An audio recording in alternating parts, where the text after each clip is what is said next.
오늘 이 자리에 참석한 모든 불자와 선망, 응호 가득한 예전부터 인연을 맺은 일과 신적의 영가 그리고 우주 외로운 모든 인간들이 불보살님의 갈길을 잇는 입사와 도명으로 헤매지 않고 다단계 상계의 고뇌를 벗어나서 극락세계의 성공인을 태어나게 하여 주시오.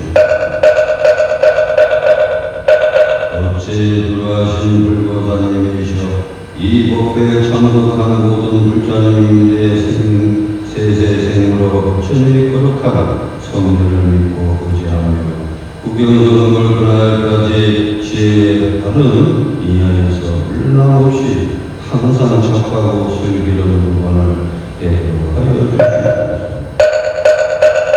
나무 석가모니불 나무 석가모니불 나무 시아다 석가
한 번쯤은 동지를 기원해서 우리 한번 생각을 해봐야 되는 그런 의문이 있습니다. 그래서 저는 이 보살님들이 물론 이 팥죽 한 그릇의 의미가 뭐 있겠냐 사실 좀 그렇습니다.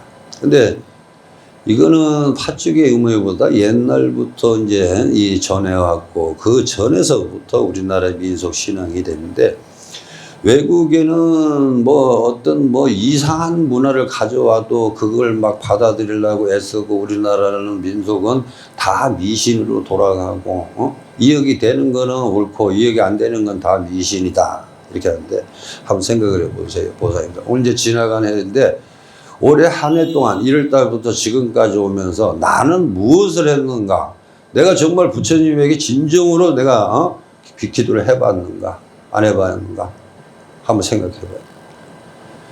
이 몸은 아침에서야 그때서야 이 몸이라 할 수 있는 것이고요. 누가 참습니까? 내가 힘들고 어렵고 자손들이 어려울 때 내가 그래도 기도덕을 따라 놔야 되지. 나중에 큰 적이 한다고 이래서 저래서 될 일이 아니에요.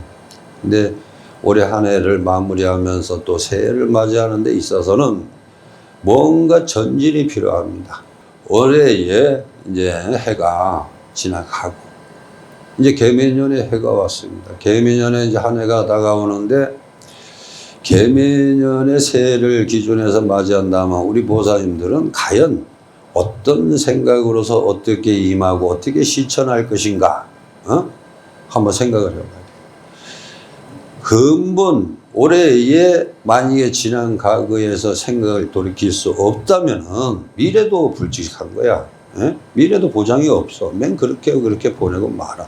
근데 좀 더 확실하게 부처님 법을 들어가야 되지 않나. 내가 전부 얘기했지만은 들어가 보지도 안 하고 이런지 저런지 탈 잡고 시기하고 아상 이런 것은 전부 아우비입니다. 그러니까 사간오건 지옥에 가면은 혀를 뽑아서 태우고 뽑고 또 뭐 기름에 튀겼다가 온갖 했다가 이게 사간오건 지옥에서 열반을 받는 거야. 구업이 그렇게 무서운 거야. 그리고 마음에 이 죄를 짓는 거는 표시가 없어. 마음으로 그냥 내가 막 이놈 저놈 해도 누가 못 알아보잖아. 뭐 알아볼 수도 없지만. 그래서 마음의 죄책이 이 죄업이 첫 번째예요. 짓는 구업이. 그 다음에 이제 우리가 한 번 더 생각하고 말을 했어야 되는데 그런 게 안 되고 만약에 임하면은 그것도 이제 구업인 거야. 그러니까 이 지옥에 나는 가보지 않았지만은 실제 갔다 온 사람이 얘기를 하는데 오간지옥에서는 오가사간 오간지옥에서는 물론 7간에서는 염려대왕을 만나시겠지만은 4간 5간 지옥에서는 고통입니다. 그러니까 사람이 한번 거기서 태워져서 죽어지면은 저쪽 가로 던져 놨다가 또 5분 있으면 또 살아나는 거예요. 그러면 또 잡아와요. 또 잡아서 또 넣고. 그래서 참 무서운 거야. 그런데 우리는 지금의 어떤 현상을만 보지 말고 미래의 내 모습을 좀 봐야 돼. 왜 보냐면 미래의 모습을 엄마 아버지를 한번 봐봐요. 어떻게 변하셨는가. 지금까지 날 키우면서 보면서 어머님이고 또 아버님하고 부모라고 섬기면서 했는데 맨날 그 자리가 부모가 계신 줄 알고 하지만은 어느새 나 역시도 그 모습을 따라가고 있어. 늙음에 대해서는 누구든지 뭐 천하에도 막을 수가 없는 것입니다. 그런데 이러한 것이 생겨날 때 내년에 새해를 맞이해서 또 그 맞이를 하면서 어떤 마음으로 내가 부처님을 가까이 가야 될까 아주 굉장히 저기를 생각해 봐야 됩니다. 그리고 절을 만약에 2번을 갔다 하면 내년은 한 2번 더 해가요? 4번 가야 되겠다. 막 그런 쪽으로 좀 생각을 해서 복을 좀 받고 사세요. 복을 잘. 닦지 않는데 어떻게 그 은과 의구를 나누겠냐, 이게 못 나눠요. 그래서 이 동지라 그러면은 참 진짜 우리 민속 신앙에서도 가장 자리를 많이 잡고 있습니다. 그러다 보니까 절에서도 동지법회를 통해서 많은 것을 이제 하는데 옛날에 내가 이제 자주 하는 얘기지만 옛날에 이제 한 산 속에서 이제 그 나반존자라는 기도를 하고 있었어요. 나반존자 기도라는 것을 아시잖아. 그지? 나반존자. 근데 그게 스님이 이제 한참 동안 목탁을 치면서 나반존자 나반존자라는 게 한참을 하다 보니까 나만 좋다 이제 자꾸 치는 게 목탁. 이게 옆에서 가만히 보살이 보니까 좀 화가 나잖아. 그래서 스님 귀에다 대고 스님만 좋나 나도 좋다 이러면서 목탁 치더라. 그러니까 이 동기에 얽힌 그 설화가 참 많습니다. 맞는데 이게 어느새 우리 포교성으로서 낮아지고 이런 것 때문에 좀 그렇습니다. 근데 저는 보살님들한테 다시 한번 저기 하지만 그래도 3기에 그래도 3가지, 4가지부터 실천할 수 있는 불자. 내가 나중에 내가 오늘 자고 나면 내일이 무슨 일이 벌어질까, 어떤 일이 생길까 한번 생각을 해볼 때 날에 그만큼 나에 대해서 앞날은 캄캄한 거야. 한참을 모르는 거야. 그런데 나도 모르는데 내 자식인데 어떻게 알겠어? 어떤 위험이 거칠란지 어떤 적이 있을란지 하나도 몰라요. 어느 보사님이 여기가 대한불교 조계종이요. 그래서 아닌데요. 어느 의견 모르겠는데 나도 내가 이제 이러니까 보사님이 여기 현판에 써 있잖아. 이거 써 있는 거 한번 봐봐. 이랬더니 한문을 모르시는 거야.